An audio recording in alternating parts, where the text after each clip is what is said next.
শ্বশুর শাশুড়ি, আপনারা এতদিন আমাকে ঘর জামাই বানিয়ে রেখেছেন, আপনাদের মেয়েটা কোথায়? বাবা রূপান্তর, সময় হলে ঠিক আমাদের মেয়েকে এনে তোমার হাতে তুলে দেবো। না না, জন্মের পর থেকে আমাদের মেয়েটা অন্য বাবা মায়ের পরিচয়ে বড় হচ্ছে। চলো আজই আমাদের মেয়েকে এনে রূপান্তরের সাথে বিয়ে দিয়ে দেবো। তাই চলো প্রবাসী। চলো। চলুন। বাবা সৈকত, আমার একমাত্র মেয়ে বর্ণনাকে বিয়ে করে তুমি এবাড়ির ঘর জামাই হয়ে থাকবে। বাবু, আপনার লগে কজন লোক আইসে দেখা করতে। বর্ণনা দেখ তো মা কে এসছে। ঠিক আছে। কে আপনারা? আমরা তোমার বাবা মা।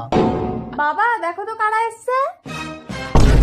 আরে মোহনবাবু, আপনি আজ 20 বছর পর। আসুন আসুন আসুন, নমস্কার। বসুন বসুন। বস রূপান্তর, আমরা আমাদের মেয়েকে নিতে এসেছি।